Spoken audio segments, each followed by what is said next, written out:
बोलिए सतगुरु माता सुदीक्षा सविंदर हरदेव जी महाराज की जय। गुरु रूप प्यारे साथ संगत जी प्यार से बोलिए धान निरंकार जी।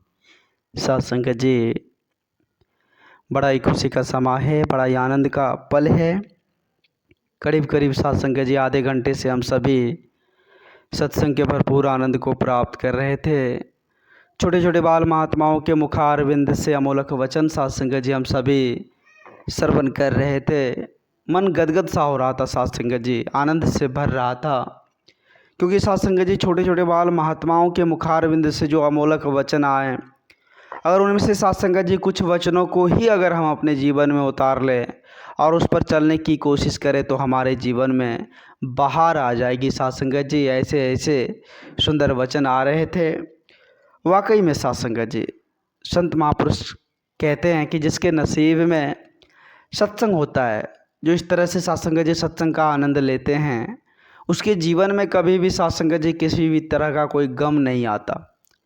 वो सदा निरंतर आनंद में साथ संगत जी अपने जीवन को जीते हैं, क्योंकि साथ संगत जी दुनिया में ऐसा आनंद, ऐसा सुख साथ संगत जी और कहीं नहीं मिलता। जो आनंद, जो सुख सत्संग से हमें मिलता है साथ संगत जी। इसलिए सत्संग की महत्ता को अपरंपार बताया गया है साथ संगत जी। सत्संग की महिमा अपरंपार होती है। जिसने सत्संग की महत्ता को समझ लिया है उसके जीवन का कल्याण निश्चित है साथ संगत जी। वैसे आज अगर सांसारिक तौर पर बात किया जाए तो आज संसार में लोगों के पास उतना वक्त ही कहाँ, उतनी फुर्सत ही कहाँ, क्योंकि साथ संगत जी आज इंसान इतनी सारी बोझ, इतनी सारी साथ संगत जी अपने सर पर एक भार सा लिए चल रहा है कि ना जाने साथ संगत जी उसे ये समझ ही नहीं आता कि हम कहाँ जा रहे हैं, हमारा मंजिल कहाँ है।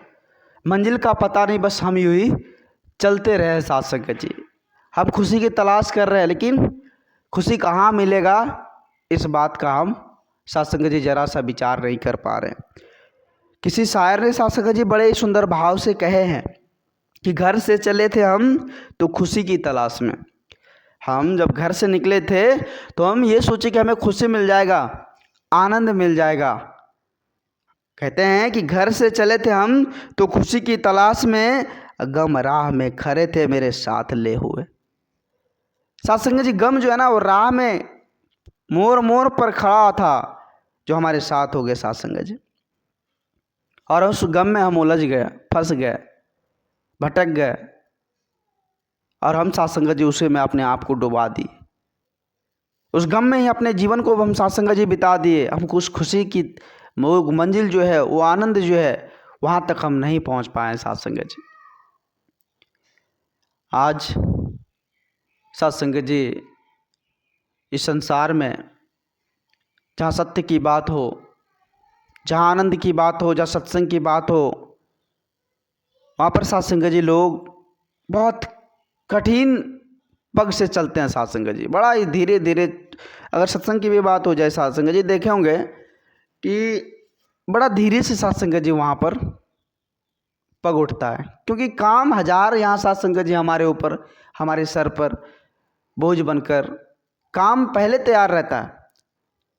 तो जो गुरसिक होते हैं, जो भक्त होते हैं ना, वो उस काम को नहीं देखते हैं, क्योंकि वो समझते हैं कि करण करावन हार मेरे सच्चे साहिबा है। करण करावन हार वो परम पिता परमात्मा है, मेरे सच्चे सदगुरु है।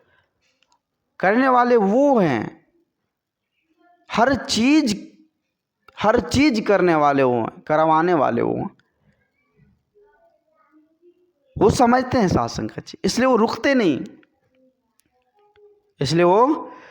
नहीं, साथ संगत जी। वो आनंद को जरूर प्राप्त करते, वो सत्संग के आनंद को। आज समझना हम ही को है साथ संगत जी। जब तक हम नहीं समझेंगे तब तक बात बनने वाली नहीं है।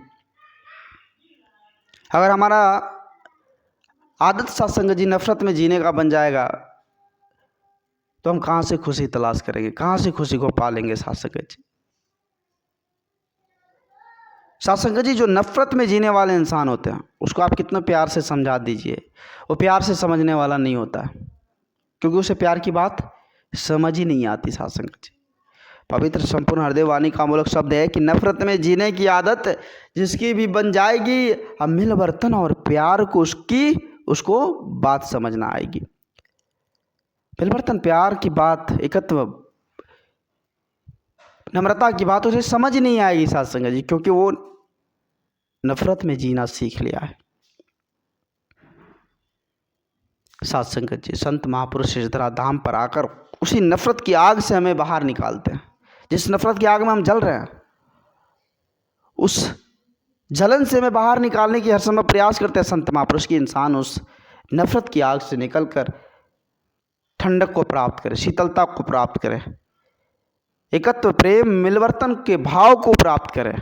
इसलिए संत महापुरुष हमें जगाने के लिए इस धराधाम पर आते हैं कि हम जो मार्ग पर चलना चाहिए था, हमें उस मार्ग पर हम नहीं चल रहे हैं, तो सही रास्ता दिखलाने के लिए आते हैं। साथ संगत जी, आज समय के रहबर सदगुरु माता जी हमें सही पथ, सही मार्ग, हमारे जीवन का कल्याण करने के लिए धराधाम पर आए, ताकि हम समझ जाए अपने आप को, इस मूल्य से रूबरू हो जाए, इस परम पिता परमात्मा को जान ले।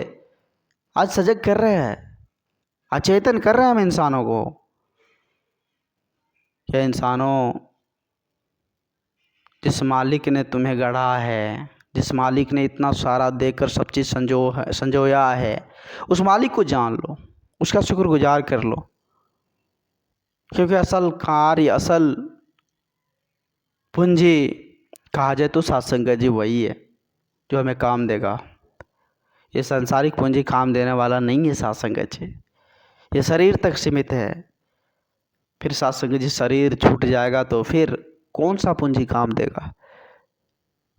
वही पूंजी बनाने के लिए, वही पूंजी हमारा बन जाए, इसलिए आज संत महापुरुष धराधाम पर आकर हम इंसानों को चेतन करते हैं, जगाते हैं कि वो असल पूंजी बना लो जो इस शरीर को छोड़ने के बाद काम देगा, और वो पूंजी रहेगा तो फिर परलोक सुहेला हो जाएगा।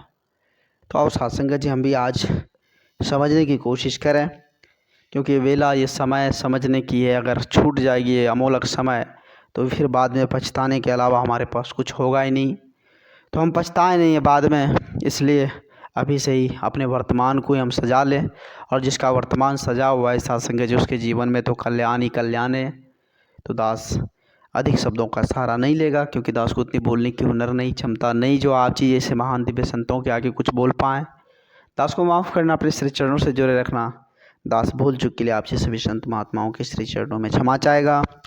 दास नतमस्तक है, दास को माफ़ करते अपने श्री चरणों से जुड़े रखना। प्यार से बोलिए धन्य निरंकार जी।